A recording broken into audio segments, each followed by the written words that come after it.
Hey guys, how's it going?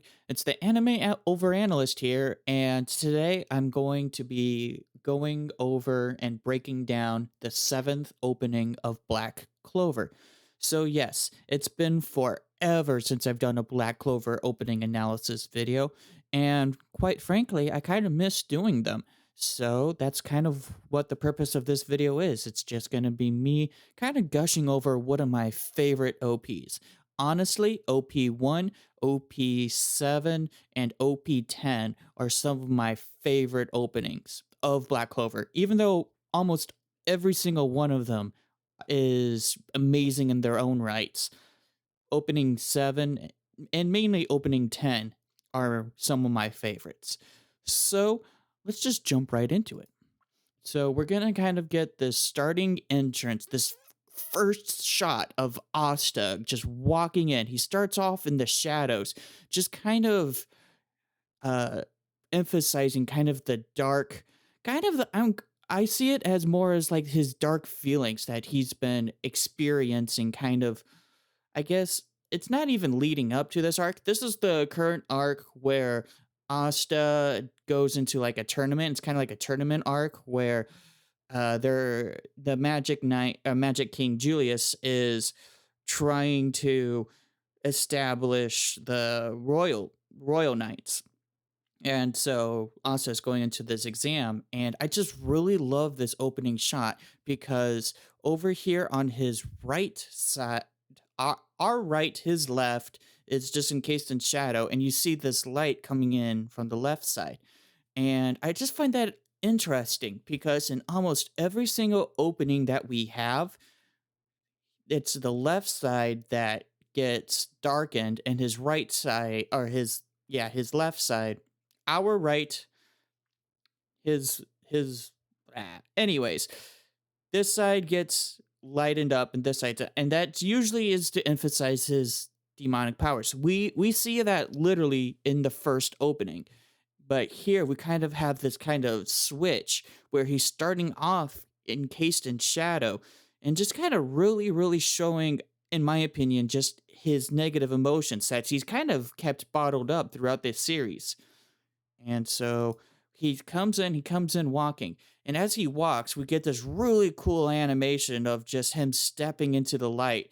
And once again, we see just kind of the left side of his face, or I guess his right, our left, just really lighten up and brighten up, which is really kind of interesting, like I said, because this is the side of the face that gets covered in the demon mark. And this is kind of the only opening so far that I've noticed where it's flipped. And I don't know if that's just an error on their part. I like to think not, because of the next shot that's going to be coming up. So he's walking forward and just kind of stepping into the light. And of course, he's all serious. Then we're going to get a couple flashing images, and that's all in tune to the music, which, as you can tell, I have muted because I do not want to get copyrighted. Plus, it sounds kind of weird at 0.25 speed. But it's going to show images of the other Magic Knight squad. So we've got the Royal Peacocks, we've got the Azure Deer, we've got the Crimson Lions. Those are the first three. Then we have Yuno, encased in shadows. He's on a stormy night, which is really kind of interesting too, because in the previous openings, Yuno's always been more in the light, and here it's more darkened, and we still get to see light on his left side, and this is the side that he gets the elven crown on his left, our technical right.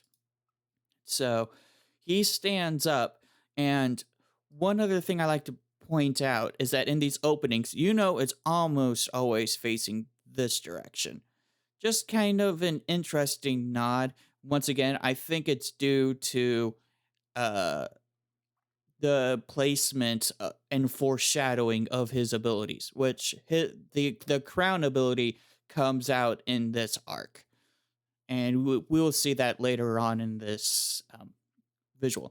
but he stands up and he's looking up into the stormy clouds. And I almost want to say that this is also representation of maybe inner turmoil of him kind of fighting the elven half that's within him. Just kind of a visual representation, as well as, he- you could even say he's the coming storm. You can try and go, you know, all cheesy like that. Regardless of what you think, like, I just really love the atmosphere here of just, who is the wind user. So, like, storm and wind really does flow with his attribute. I just really love the symbolism here and just the dark and how negative that he feels, because that's really not something that he nor Asta show in the anime itself. And what I really, really wish they do show more in the anime, I really do wish that they show more of their negative feelings. However, being able to see it in these openings and the endings as well really, really kind of just hits home, kind of some of the burden that is placed upon them. So we have also looking up, and of course, we've got the hair over the eyes, like certain protagonists. Then we're gonna get three more clans. We're gonna get the Blue Rose. We've got the Silver Eagles, and then we've got the Black Bulls. So after we get that, we have a nice shot of Yami staring out the window, and he's staring into light. And I'd really like to think that the light is Julius. It could be Julius. It could also represent hope. There's many things that we could attribute to this light. It could be he's looking towards the future, because in a way that is what Yami does. He's always kind of looking towards the future, but this is the scene where he's waiting for Vengeance to show up, and Vengeance basically uses this meeting as a decoy to separate Yami from the Black Bulls, as well as to attack Julius. And so it's just a really cool shot, because it's, in a way, you get to see a different side of Yami, who isn't always upbeat, isn't always just like go ho and surpass your limits. There's something more deeper, darker that's within him. And you kind of get this feeling that he's really trying to figure something out. So just really, really love this shot. And of course, we get to see the cigarette smoke. Then we've also got actually don't. Oh, I think that's the purple orcas. That's the purple orcas. That's the green mantises. And that's the Golden Dawn, which is actually quite interesting now that I'm looking at this, because the Golden Dawn is upside down, which you find out later that the Golden Dawn is the pretty much every single member of the Golden Dawn becomes elves. And I think this is a really, really nice symbol of them literally turning that city, the capital, upside down and creating a new dawn. So that's just a really, really cool, subtle symbolism that every time I look at this opening, I just see new things. So that just shows how much I really love this opening. So our next shot is Vengeance, William Vengeance, and we get this black and white color palette with his purple eyes just kind of symbolizing curse, because in Black Clover, purple pretty much symbolizes curses. And so we've got the hands coming out to outstretch him, kind of referencing his darker nature, or his elven half that's possessing him. So, of course, it's coming out and just grabbing onto his face, which is super creepy, but it's kind of part of what makes him him. And so we've got Asta coming at, and if you kind of notice, the light is still, well, first of all, now that I'm looking at it in a different way, the light is now coming this way. Well, it's like, yeah, it's coming in a weird angle. I'm not gonna lie. Now that I'm really looking at this and have it slowed down, it is coming at a weird angle. However, as you can see, his right side of his face, our left, is encased in shadow, once again referencing his demon powers that we know of by now. And so he's walking, And then we have, coming in on the other end. And we can see that this is the light. The light is on their left. Or, Asta's left, Yuno's right. And so, in a way, you can kind of imagine in the earlier scenes, these guys walking to each other, and they're going to meet here onto like this clover, just clover, what you call it, floor tiles. And so, just really nice symbolism. And we also have this door, and it's kind of like a split screen. So, it's kind of like there is a divide between the two. However, they are standing right in front of each other, and they both take off their hoods and acknowledge each other, which is really, really cool because it really shows the rivalry. And once again, this isn't even hinting at it anymore. We're really getting shown, Asta's demon power and Yuno's elven ish power. Explain. You can explain down in the comments below what really Yuno's power is, because that's one of those things where I've read it a couple times and I still kind of don't get it. But I believe this is like the combination of his self power and his elven power, and then just kind of his natural power. Anyways, they activate their powers, and you can kind of see they're on each side. And of course, we finally get this black and white color palette, which is very, very prominent in this opening and will continue to be very prominent in this opening. And you get to see, like, you know, Asta is in the dark side, while is on towards the light, which is really interesting because in reality, Asta is like the main protagonist, and is also a protagonist, but he's a rival, and at one point, it can be interpreted that he might go and join the elves, which you later find out that is not the case at all. However, it's just really, really nice symbolism. And of course, they're standing in the middle of a ray of light because they're, in a way, that's just really emphasizing that they're both protagonists. And also, I like to maybe think that they're the future.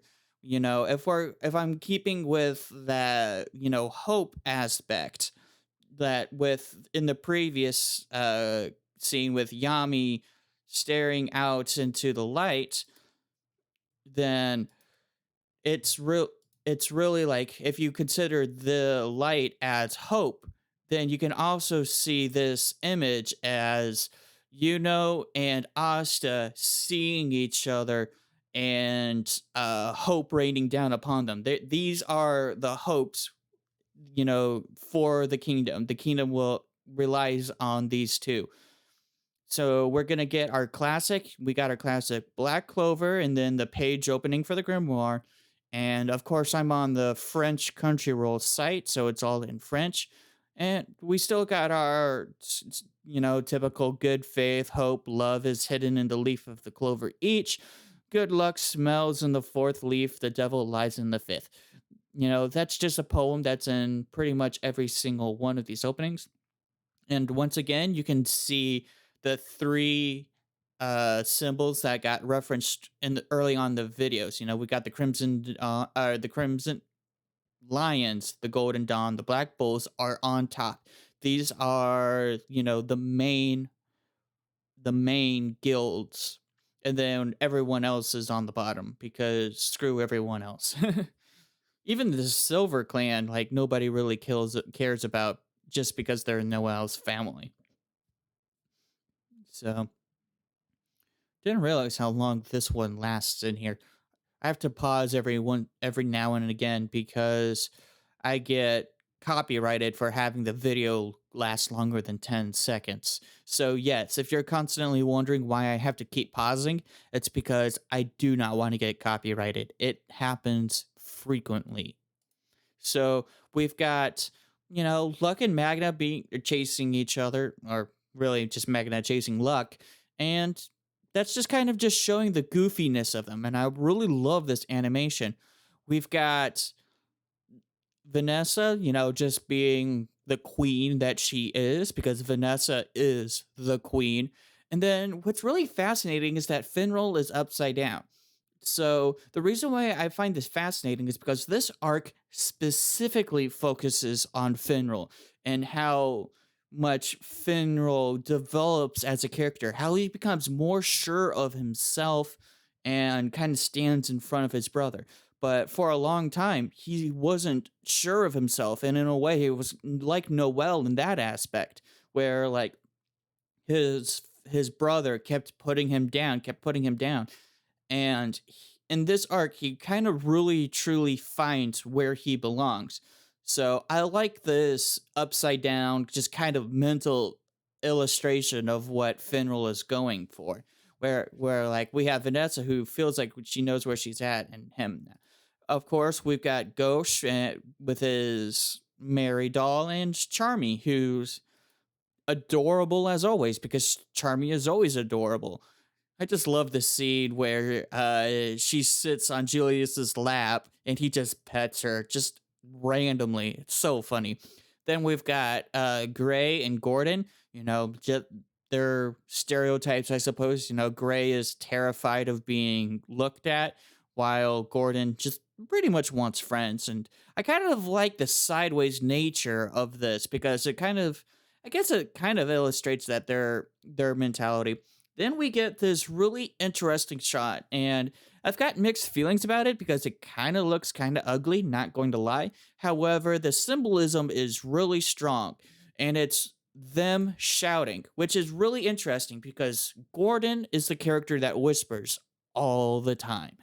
Um, you know, in the Black Bulls rap cipher, Game Boy Jones made a reference that he's the Yang Yang twin because he just whispers so much. All he does is whisper. So, yes, he yells and she yells. And that's really in reference to how they learn to stand up for themselves and the Black Bulls when the Golden Dawn, or when the Eye of the Midnight Sun attacks their base. And so that's a very powerful scene because these are two quiet characters. Well, Gordon's quiet. Gray is just more uncomfortable with herself. And so it's more of a they're just standing strong and tall, which is really quite amazing. It's very, very impactful. And I really wish that they once they had this scene, they kind of changed after it. And they did a little bit, but then they kind of reverted back to their previous stereotypes, with Gray always being, you know, always stuttering, always afraid of people viewing her, and Gordon nobody cares about, which is sad because Gordon's my man. Anyways, so we get this really powerful shot. Then we get Noelle just lying on the ground because Noelle is Bay, and Noelle is always just, you know, she's starting to really find the power inside of herself. And we get this kind of cool, like, transitioning effect where we're kind of starting to see kind of, I guess, the it's not despair, but just slight depression that she feels, honestly, as we get all these lines above her. And she sees her, what really, it's like she sees her new family, and they're all in light. Like, you could even say that the light is the Black Bulls, but that then it wouldn't really fit for why Yuna was encased in light. Really, this is just like her happiness, her family, and she's really starting to accept their quirkiness. And I really love this shot because we've got, you know, Luck slapping Magda just because that is who he is. Charmy's offering her food. Oh, there's Noelle. She's off to the right. My bad. So I thought she was looking up at it, and she's not. We've got Finral staring at Vanessa in a way. We've got Gray not wanting to be seen. And then, oh, it was just very brief. And oh, there was even one before that. Let's see if I could stop it in time. It is very fast for even 0.25 seconds. Like, I'm trying to stop right on it, but it's literally just a frame or two. There we go. Okay, Gordon smiling. That's hilarious. We've got Yami thumbs up. Noel's over here in the corner, and so it's like the same photo but just moved up. So this is like the top part of the photo, this is the bottom part, and then we've got the right portion. So this is on the right because there's Yami, there's Finral, and there's Noel looking over there. With Asta, almost looks like he just took a selfie. So that's actually kind of funny. That is really funny because that's like a snapshot of what the Black Bulls really is. It's just a funny, funny guild with just wacky members. So I love it. Oh, here we go. There's the still shot. So you'd think that I hadn't seen this before and I'm going off the top of my head, but I have, seen this opening hundreds of times and I'm always finding new things, as you can tell. So now we got this, I like to call it like a stained glass kind of mural type art, which is fascinating in itself. And we've got like the Crimson Dawn here on the light, on the right with Fugolion, or sorry, that's Leo, and the other two members. We've got pretty much all these other characters I don't really care too much about. I mean, there's Seke, who is like the meme of the show.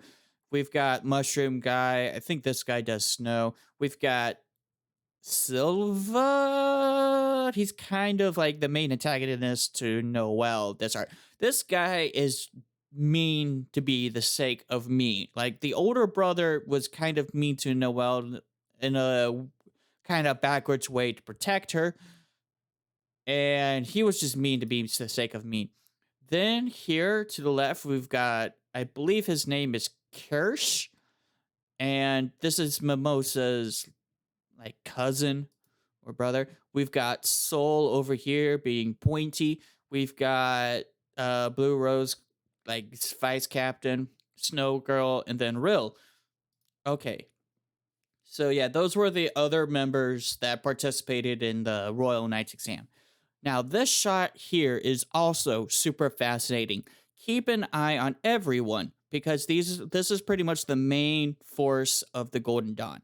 So, as we go, and we've got the Golden Dawn flag in the back, we get this light change as we start panning towards Mimosa. This is super important. Mimosa is the only one that does not turn into an elf in this entire series.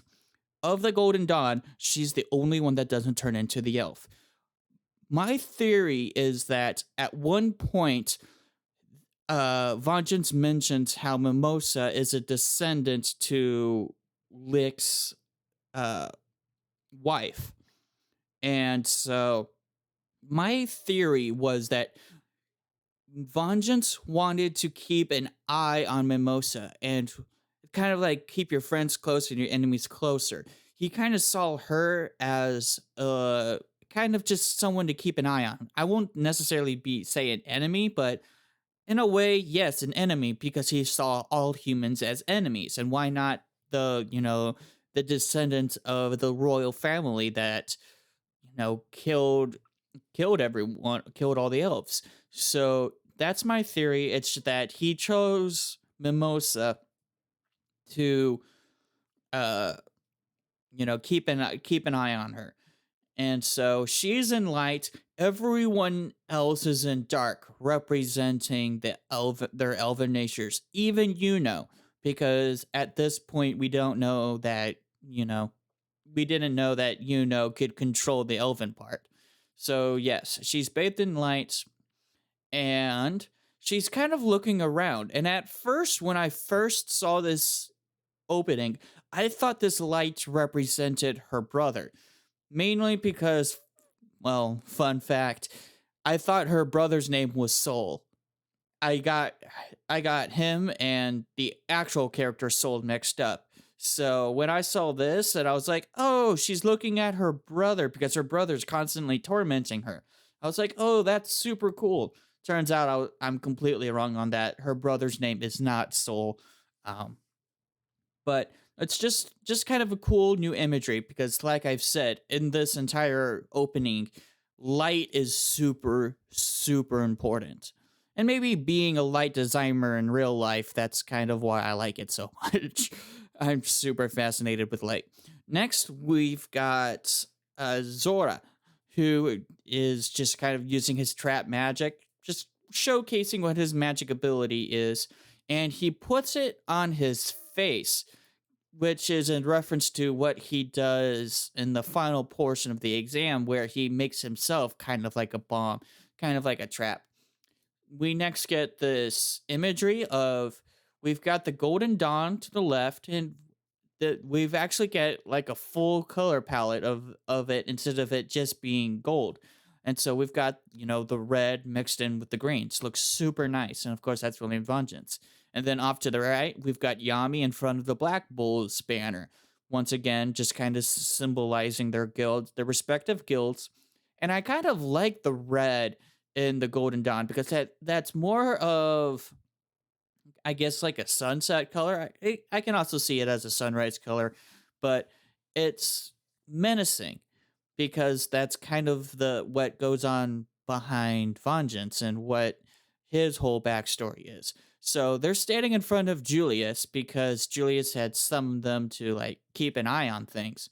And so they just kind of share a quick glance because Yami and Vengeance kind of have this rivalry that's been established since even before they made their guilds. Then we get this cool animation. Like, I really love this animation of just poor Henry walking around all by himself as he controls the Black Bulls guilds. And you kind of just get to see how lonely he is. Just in those few shots, just really seeing the loneliness in his face. Next, we're going to get this flower patch. This here pretty much represents the elven homeland. This is what the elven homeland looked like before it all went. And in fact, you get to see this brief silhouette of Lix and his wife before the massacre. And they're all sitting on this really, really nice, kind of like natural made park bench. And then disaster as the attack unfolds, and you start to see bodies going around, and you even see this guy in the middle here as he's just up. And there's a quick shot of this here on the right. This is a hand. This is the dude who's actual taken over Vengeance's body. He's reaching out towards Licht. This is the actual dude. And so we get this nice shot of him just crying, which is really impactful because he's the bad guy. Just seeing the bad guy cry like that is just like, it's horrifying because of what he's gone through. It's really, Licht is a fascinating villain. I love him as a villain. And so we get this really cool shot of, Asta summoning up his demon power. Once again, the demon takes over the left side of his face, or our left, his right. And he just summons the sword and all the black magic stuff. And of course, we've got the title of the song, Just Add Ice. Super amazing song. Definitely recommend you check it out. We've got Yuno's Grimoire with the Self coming out, and the Self being cute and adorable, yet quite annoying because the Self is super annoying. But we get this nice smile on Yuno's face as he starts powering up. In a way, I see it as this is a continuation of that earlier scene where Yuno and Asa see each other, and now they're showing each other their powers and just kind of really showcasing them, and just, I guess, in a way, they're just gloating each other. They're like, Asa's like, "Oh, I got this giant sword," and it's like, "Yeah, you giant sword, whatever. I've got a self," and then Asa's like, "Oh, but I've got a devil," and so he starts activating devil powers, and you're like, "Ah, you got devil powers? Well, I got elven powers and a self," and so they're just trying to one up each other in a way. And so there's that crown, like I said, that's on the left side of his face in the armor. So it's just super fun, and you get to see just the enjoyment in Yuno's face, which is actually amazing in itself because Yuno is very stoic. He's a very stoic character, and so just to see some emotion on his face, really, really is fascinating. And really, the only people who could really bring it out of him is Asta and like Vengeance and maybe Julius.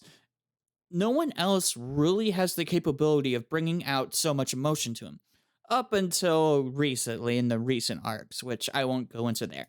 So we've got Noel, Luck, and Mimosa stepping into the light now. We've got uh no Nozel and Rill stepping into the light. We got everybody starting to step into the light now because they're all starting to face off with each other.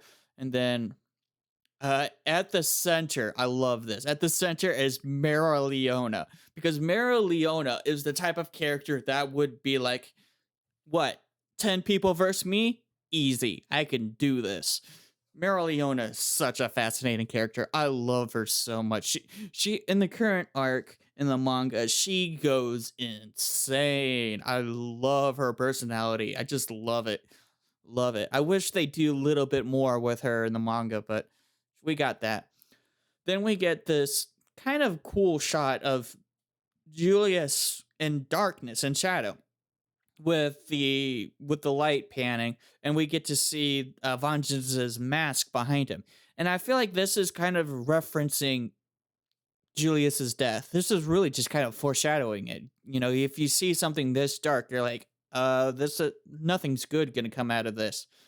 And of course, we've got the magic stone that Vengeance is after, and we even get to see the elf dude here in the center as he it's almost like he's just a little part of the mask.